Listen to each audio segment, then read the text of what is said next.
నేను Shabad AE ఎల్సిటీ TGSPDCL, నా పేరు కోటేశ్వరరావు. అయితే ఈరోజు జరిగిన ఇన్సిడెంట్ ఉదయం బ్రేక్ డౌన్ అయింది షాబాద్ టౌన్ది. బ్రేక్ డౌన్లో భాగంగా linemen ALM Sajid, Jangaiah artisan ఇద్దరు ఫీల్డ్లో వెరిఫికేషన్ చేస్తూ ఉన్నారు. వాళ్ళు ఒక చెరవ దిక్కు వెళ్తా సాజిద్ అనే ఏఎల్ఎం ఈ సాయి తేజ అని చనిపోయిన పిల్లగాడు అసిస్టెంట్గా వచ్చారు. వచ్చి ఇట్లా చెక్ చేసుకునే భాగంలో ఈ ఏబి స్విచ్ని ఇక్కడ ఓపెన్ చేశారు. ఇక్కడ పైన లైన్ కట్ అయి ఉంది. అయితే దాన్ని తర్వాత బ్రేక్ డౌన్ అయినాక క్లియర్ చేసుకుందాంలే అంటే లేదన్నా ఈ క్లాంపులు ఉండే కదా నేను చేస్తానని గౌరవ పిల్లవాడు ఎత్తడం జరిగిందంట. వాస్తవానికి ఇంకా ఏఎల్ఎం వస్తుంది, వచ్చి నేను పూర్తి డీటెయిల్స్ ఏం తెలుసుకొని చెప్తాను. పిల్లగాడిది యాక్చువల్గా నాకు ఐడియా లేదండి. అయితే మన డిపార్ట్మెంట్లో ఏమో ఇది పెట్టుకోలేదు. ఇలా వాళ్ళ బ్రదర్ని పెట్టుకున్నాము, సాయి కిరణ్ అనేది. అతను మీటర్ రీడర్గా పెట్టుకున్నాము. వాళ్ళతో పాటు ఈ పిల్లగాడు తిరుగుతూ ఉంటాడు. ఈ అబ్బాయి తిరుగుతుండని చెప్పేసి మీకు కూడా ఇన్ఫర్మేషన్ ఉందని తెలుసు. రెగ్యులర్ గా మా ఆఫీస్ చుట్టూ అంతా తిరుగుతూనే ఉంటారు. బిల్ కూడా కొడుతున్నాడు అని చెప్పి మా రిపోర్టర్ ఒక అబ్బాయి మీకు ఫోన్ చేస్తే రిపోర్టర్ ఫోన్ చేస్తే అది వాళ్ళ అన్నయ్య. అయితే ఆయనది మేజరే ఉంది, ఆయనకి ఐటీఐ కూడా అయిపోయింది. పిఎంఆర్ గా పెట్టుకున్నాం డిపార్ట్మెంట్ అని చెప్పాను. సరే, ఇప్పుడు ట్రాన్స్ఫర్ వ్యక్తి కనీసం సేఫ్టీ ఉండాలి కదా, హెల్మెట్. మేము ఎవరి మీటింగ్ లోనే ప్రతి ఆస్పెక్ట్ లోనే చెప్తానే ఉంటాము. ఏ లైన్ మెన్ కి కూడా చూడలేదు మేము షాబాద్ లో హెల్మెట్ పెట్టుకోవడం, హెల్మెట్ కూడా ఎవరికి చూడలేదు మేము. వర్షాకాలంలో మేము షూస్ కూడా అవసరమే కదా, వాళ్ళ షూస్ కానీ సేఫ్టీ ఏం కనిపించట్లేదండి. మీరు కూడా కాల్స్ లేపారు సార్, మీరు కూడా ఎవరి కాల్స్ కూడా సరిగ్గా చాలా ఫేస్ చేస్తారు. మేమనే కాదు, ఎవరు కూడా చాలా మంది అంటారు కాల్స్ కూడా మీరు రిటర్న్ లేపారని చెప్పి. నేను రిటర్న్ కాల్ కూడా చేస్తూ ఉంటాను. సరే, ఇప్పుడు ఆ పిల్లగాడు సీనియర్ కాదు, ఒక లైన్ మెన్ ఉండగా ఆ పిల్లగాడు ఎందుకు ఎక్కువ స్తంభం? జరిగిన సిచ్యువేషన్ ఏంటనేది ఇప్పుడు పిలిపిస్తున్నాం, ఏఎల్ఎంని చెప్తారు. అంటే ఇక్కడ కాదు సార్, ఎక్కడైనా సరే లైన్ మెన్ స్తంభం ఎక్కాల్సి ఉంటుంది. అతను ప్రతి ఒక్కరు అసిస్టెంట్ పెట్టుకుంటారు. ఎందుకని పెట్టుకున్నప్పుడు మీరెందుకు చర్య తీసుకుంటారు? మనం రావద్దని ఫీల్డ్ లో ఏంటనేది వీళ్ళు లైన్ మెన్లకి వీళ్ళకే అటాచ్ చేస్తాం కదా.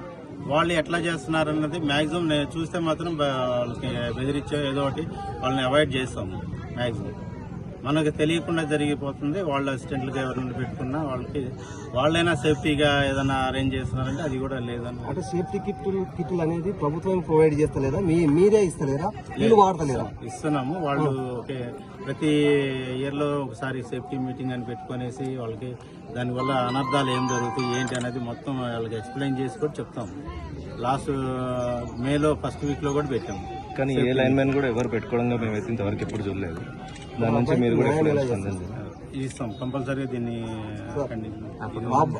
కుటుంబానికి న్యాయం ఎలా చేస్తాం? కాంపన్సేషన్ డీటెయిల్స్ తీసుకుని కాంపన్సేషన్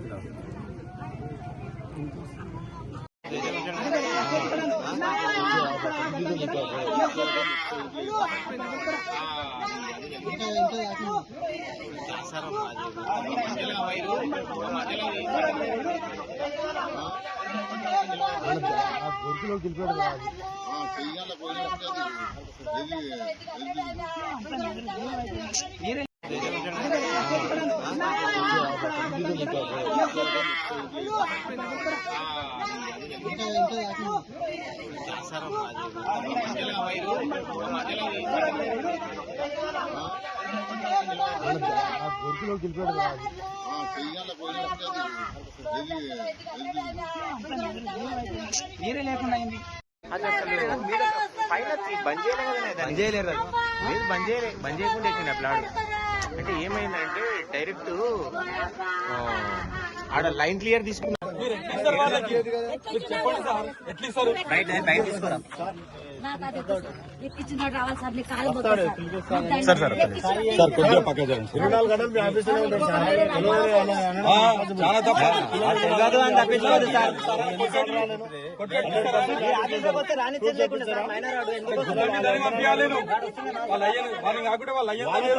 ఇద్దరు తప్పే గిట్లా అవుతుంది మరి.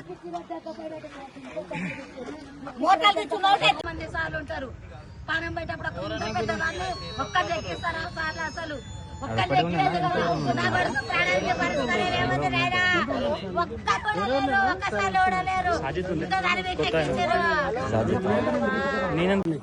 ఇక్కడ ఎక్కే వాళ్ళకి ఎవరికైనా ఎఫిషియన్సీ ఉందా?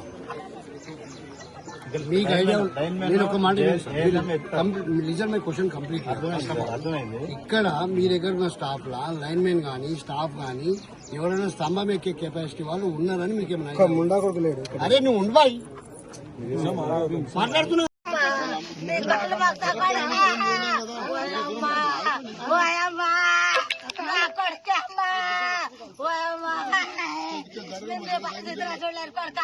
ఇంతమంది సార్లు కొడతా ఓయమ్మా నీ పాద పోయి ఎవడు రాలేడా ఓయమ్మా ఓ కొడతా